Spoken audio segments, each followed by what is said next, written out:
The biggest lie in personal finance is not that money is complicated. It is that the beginning does not matter. People say that because they do not want to sit with the pain of slow progress. They want a shortcut. They want a lucky stock. They want a secret. They want a year that changes everything. What they usually need is a threshold. I have spent a long life around capital, markets, businesses, and human behavior. And if you stay around those, you notice something that sounds small but carries enormous consequences. The distance between a person who is permanently fragile and a person who has begun building real financial strength is often much smaller than the world imagines. It is not always a giant inheritance. It is not always a seven-figure portfolio. It is not always a brilliant trade. Very often, it is the first real pile of usable capital, a sum large enough to change behavior, a sum large enough to create options, a sum large enough that money stops being only something you earn and begins becoming something that can assist you. For many ordinary people, that line is around $15,000. Not because $15,000 is mystical, because below that line, almost all the strain sits on you. Above that line, that is where I want to begin, because most people misunderstand the early phase of wealth. They think the early phase is evidence of failure. It is not. It is evidence of physics. Compounding looks unimpressive when the base is tiny. A person saves a few $100s every month. They make sacrifices. They bring lunch from home. They postpone purchases. They drive the old car. They say no to things other people say yes to without blinking. At the end of the year, they look at the account and feel insulted by the result. That emotion has destroyed more futures than any bear market. Because the account looks small, they conclude the process is broken. It is not broken. It is simply early. Most people think in straight lines. That is their first problem. If they save $5,000, they imagine getting to real money will take forever. They take today's slow pace and project it out as if tomorrow will behave exactly like yesterday. That is not how wealth works. The early stage is flat, the later stage is steep. Nobody gets to the steep part without surviving the flat part. That is the whole fight. The beginning is not glamorous. It is repetitive. It is discouraging. It is private. And because it is private, many people abandon it before it has a chance to become powerful. They start comparing their invisible progress to other people's visible spending. That comparison is one of the most expensive habits in the world. I have said for a long time that the market is a device for transferring money from the impatient to the patient. That idea does not only apply to stocks, it applies to life. The patient person endures the stage where the sacrifice seems to produce very little. The impatient person breaks right before the structure starts becoming useful. That one difference can separate two lives built from the same paycheck. Think about an ordinary worker saving $400 a month. That is not the kind of number that gets attention. No one writes magazine profiles about it. No one gets invited to a conference because they quietly saved $400 a month. At the end of 12 months, that person may have roughly $5,000. That does not feel like freedom. That does not feel like wealth. That does not even feel like momentum. And that is precisely why so many people fail here. They stare at the small pile and decide the game is rigged. They convince themselves that if 5,000 took a year, 100,000 will take 20 years, and by then life will be gone. The arithmetic they are doing is not arithmetic. It is despair disguised as arithmetic. Because what changes later is not only the amount saved. What changes is that the pile itself begins helping. At $1,000, the account is decorative. At $5,000, it is still mostly a symbol. At $10,000, you begin to feel a little air between yourself and disaster. At $15,000, something important changes. The first change is psychological. You no longer feel completely naked in the world. A car repair is still annoying, but not fatal. A medical bill is still unpleasant, but not automatically catastrophic. A job disruption still matters. But it is not the same as standing on a trap door. That matters more than people think. When you have no cushion, every decision becomes short-term. You take what is in front of you because you cannot afford patience. You say yes to bad arrangements because no is too expensive. You remain trapped, not because you lack intelligence, but because fragility crushes optionality. A cushion changes the emotional temperature of your life. You sleep differently, you negotiate differently, you think differently. The second change is mathematical. Now the capital begins to produce something visible, not life-changing, not yet, but visible. For years, all the labor came from you. You went to work, you saved, you restrained yourself. Your money just sat there like a child too small to carry a box. Then the box gets lighter relative to the size of the child. The account begins to contribute. A modest return on $15,000 is still modest, but it is no longer invisible. That matters because visible progress reinforces discipline. Humans continue what they can finally feel. That is why the first threshold matters so much. Below it, discipline must survive mostly on faith. Above it, discipline gets a little evidence. I have seen this in business and in investing over and over again. The early capital is the hardest capital. The first dollars are bought with sacrifice. The later dollars are often bought with structure.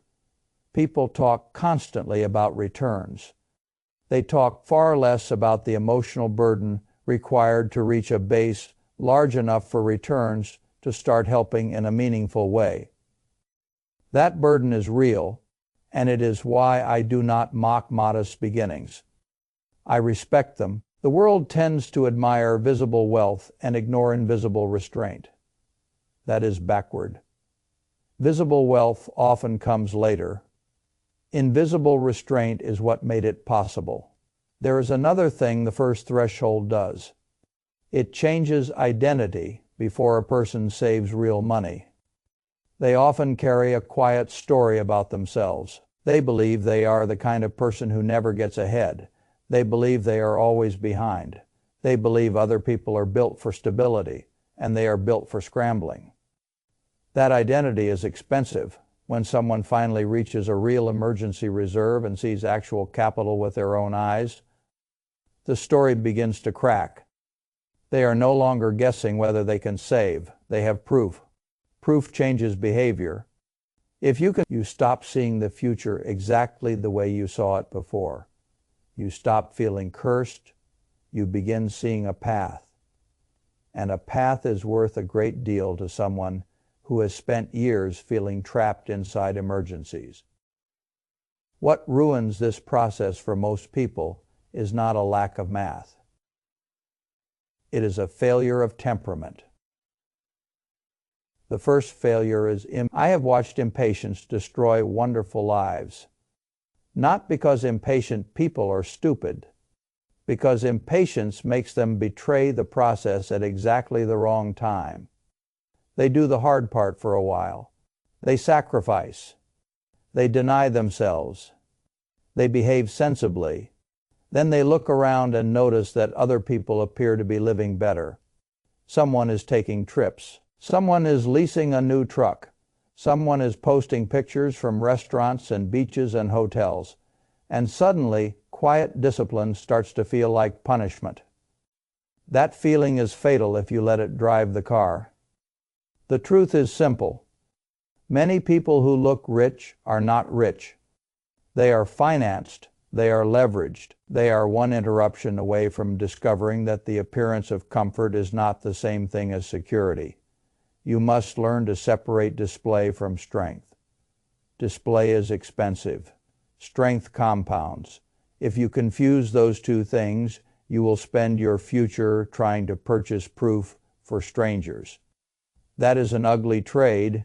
The world is organized to make you restless. Advertising exists to disturb contentment. Consumer culture survives by persuading you that disciplined restraint is deprivation and visible spending is identity. If you buy that story, you will sabotage yourself over and over again. One of the most important financial skills is the ability to remain unmoved by what other people display. That sounds easy until you try to do it for 10 years. It is not easy, but it is profitable. The second failure is envy. Envy is a rotten guide because it tells you to abandon your own path in order to imitate somebody else's timing. That usually means acting without context. You see someone making fast money in something speculative. You see a friend buy a larger house.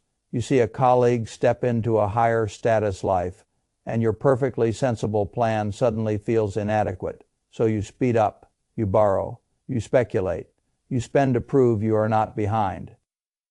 That is how people ruin a slow working plan. The worst part of envy is that it harms the very people who were on track. A reckless person does not need envy to fail. They were already moving in that direction. Envy does its finest damage on disciplined people right when discipline is beginning to pay. It whispers that steady progress is embarrassing. It whispers that caution is weakness. It whispers that patience is for people who do not understand how the world really works. Ignore that voice. It has impoverished millions. I do not care what the neighbor drives. I care whether the neighbor is free. Those are different questions. The third failure is self-pity. Self-pity is one of the most useless indulgences in the human condition. I do not say that harshly. I say it because I have watched people sink under it. Maybe your starting point is unfair. Maybe your salary is lower than it should be. Maybe you made mistakes in your 20s. Maybe you come from chaos instead of structure. All of that may be true. Self-pity still does not help. It does not lower your rent. It does not grow your account. It does not improve your habits. All it does is make passivity feel justified. That is a dangerous comfort. If you want a better financial life, stop asking why the road is harder for you and start asking what behaviors make failure nearly guaranteed. That inversion is powerful. Most people ask, how do I get rich? A better question is, what almost guarantees that I stay poor?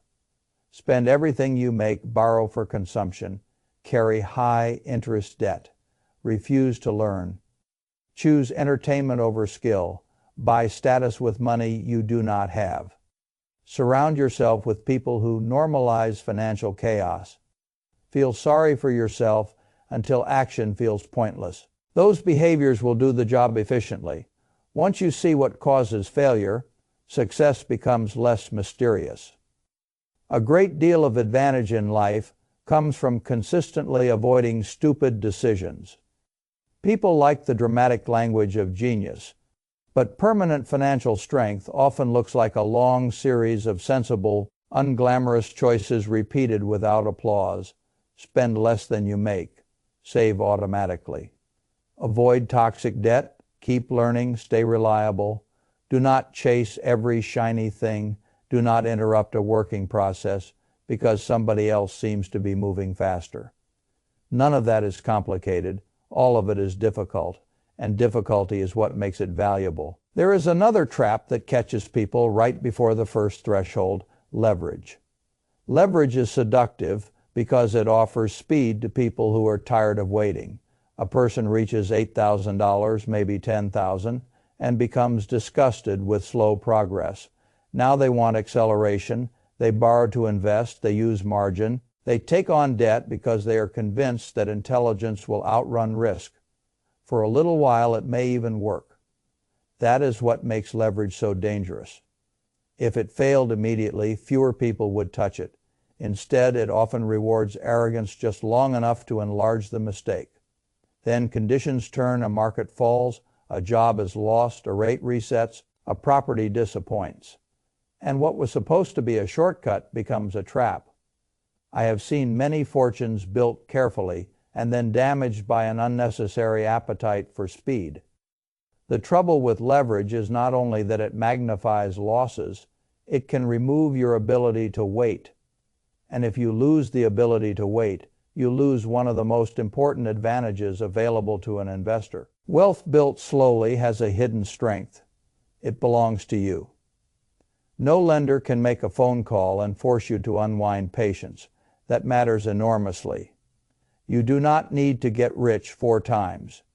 You need to build a durable base once and avoid destroying it. That is a much better game.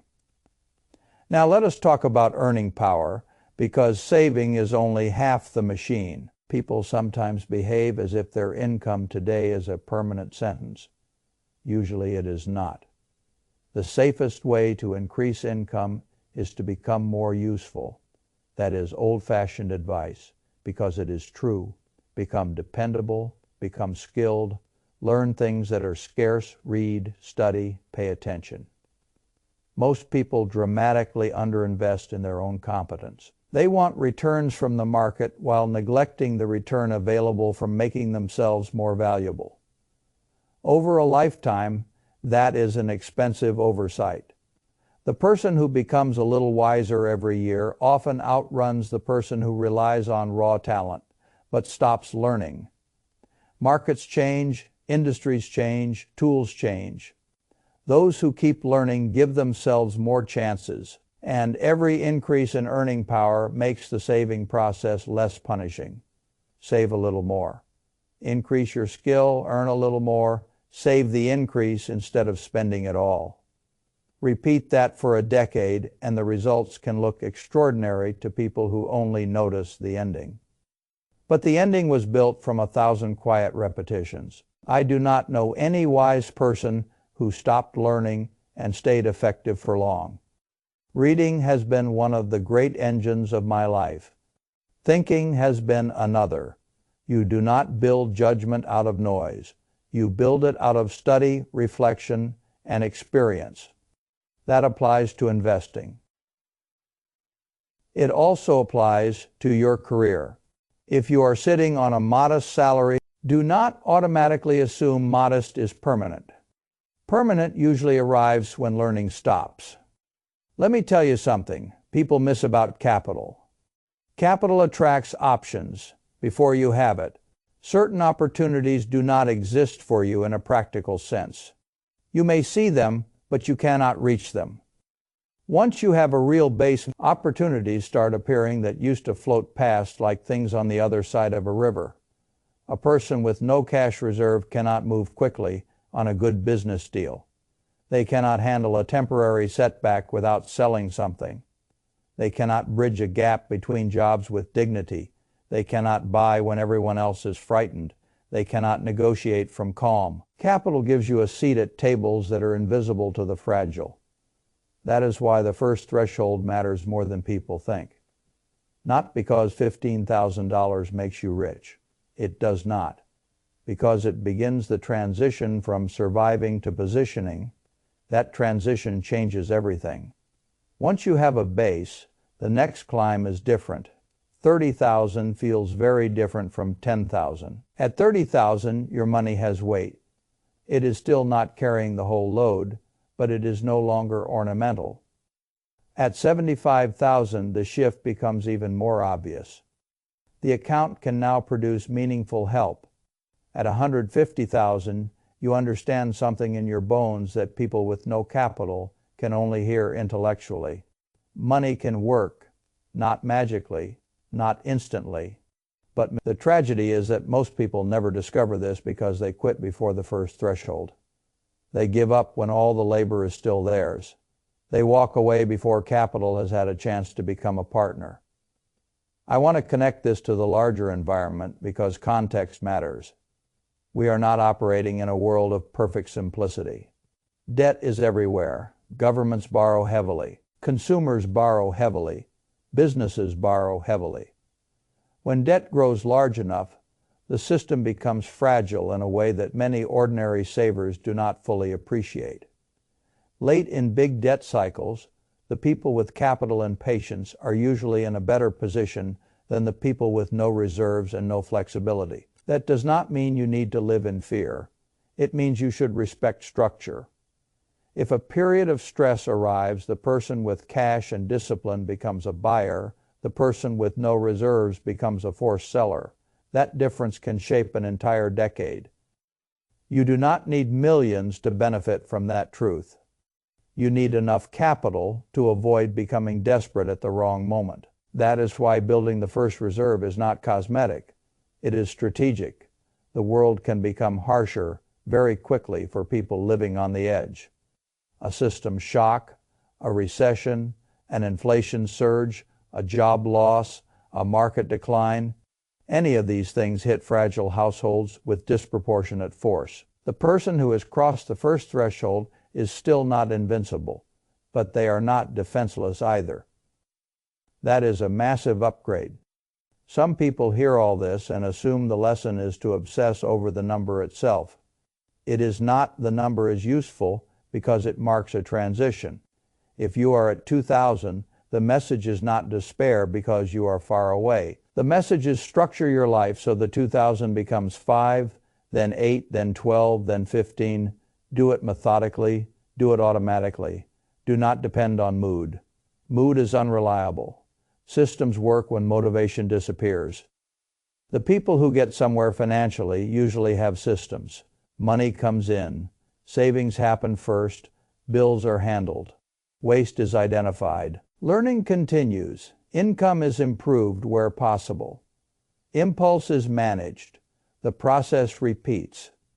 Not because they felt inspired every month, because they built something that kept functioning, even when they felt bored, discouraged, or tempted.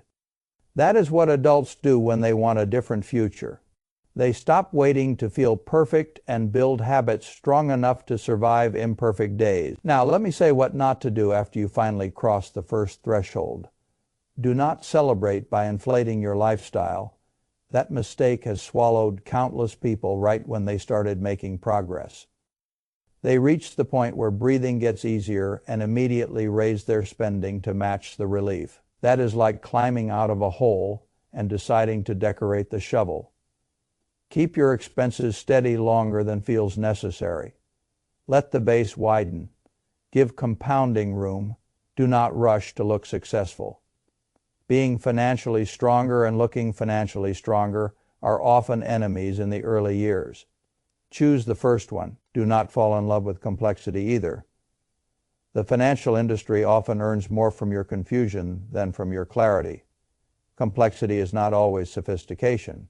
Many times it is just packaging. A simple structure carried out consistently will beat a complicated structure you do not understand and cannot maintain. Do not check your account every hour. Do not demand constant excitement from a process whose power lies in repetition. Do not turn a patient plan into a daily emotional referendum. That is how people interrupt compounding unnecessarily. And do not assume that because you have some savings, you are now entitled to chase foolish opportunities. Crossing the first threshold is not permission to become reckless. It is permission to become more strategic. There is a difference. If I had to condense the whole thing into something blunt, it would sound like this. Spend less than you make, raise your usefulness, save automatically. Avoid debt that poisons your future. Ignore envy. Reject self-pity. Refuse leverage, unless you understand it deeply and can survive being wrong. Read more, think more. Stay patient long enough for capital to stop being a decoration and become a force. None of that is complicated. All of it is rare. The reason it is rare is not because the principles are hidden. It is because carrying them out requires emotional steadiness. People want transformation without monotony. They want wealth without restraint. They want returns without waiting. They want the fruit without planting the tree. The world does not work that way. And in truth, that is a good thing. If it did, discipline would have no reward. What I admire in people who build real strength is not brilliance alone. It is steadiness. Steadiness when progress is slow. Steadiness when other people appear to be living larger. Steadiness when the account still looks too small to matter. Steadiness when temptation arrives dressed as reward. That kind of steadiness is worth a fortune over time. The first $15,000 is hard because you are doing almost all the lifting yourself. That is the stage where sacrifice feels lonely. That is the stage where your money still behaves like an audience member rather than a worker. But if you endure it, the structure changes. The account begins helping. Your decisions improve because fragility eases. Your opportunities widen because capital exists. Your identity shifts because proof exists. And from there, the later climbs are still demanding, but they are no longer built on the same kind of helplessness. That is the point people miss. The first threshold does not solve everything. It changes the nature of the problem before it. Your life is often dominated by reaction. You begin to have some room for intention. That room is precious. Protect it. If you are early in the process, do not insult small beginnings. Do not laugh at your own progress. Do not assume that because your account does not yet look impressive, the process lacks power. A seed does not look like a forest. That does not mean the forest is imaginary. The early stage always looks smaller than its future implications. That is why patience is paid so well. Most people cannot hold a sensible plan long enough to let it become impressive. That is your opportunity. Not to be spectacular, to be consistent. Consistency is underrated because it is boring to watch and thrilling to benefit from. Years from now, the people around you may describe your progress as if it happened naturally. It will not have happened naturally. It will have happened because you tolerated the flat part of the curve. You tolerated modest beginnings. You tolerated being less flashy than people around you. You tolerated the discomfort of building something that did not yet look large enough to impress anyone. And because you tolerated all of that, the arithmetic finally had a chance to reward you. I have never believed the purpose of money is status. Status is fragile and usually rented. The purpose of money in its best use is autonomy. It lets you think more clearly. It lets you refuse what should be refused. It lets you take time where time matters. It lets you live with less fear. That is why the early thresholds matter so much. They are not only financial thresholds, they are thresholds of freedom. And freedom rarely arrives all at once. It usually arrives in layers. First there is breathing room, then there is optionality, then there is real investing power, then there is the ability to let time do more of the work. But none of that appears for the person who quits early. So if you take one thing from what I am saying, let it be this. Do not judge the process too early. Do not mistake slow beginnings for broken mathematics. Do not sell your future because someone else is displaying a more expensive present. Build the base. Cross the first real threshold. Protect it. Add to it. Keep your life simple enough that your money can accumulate instead of evaporate. Keep improving your usefulness so earning gets easier and saving gets less painful. And when the world becomes unstable, as it periodically does, be grateful you built strength before you were forced to need it. That is how wealth really starts. Not with brilliance, not with glamour, not with a dramatic leap. With structure, with patience, with the humility to do small, right things long enough that they stop being small. That is how ordinary people create extraordinary outcomes. That is how capital begins to change your life. And that is how a person who once felt permanently stuck slowly becomes someone with room, confidence, and real financial power.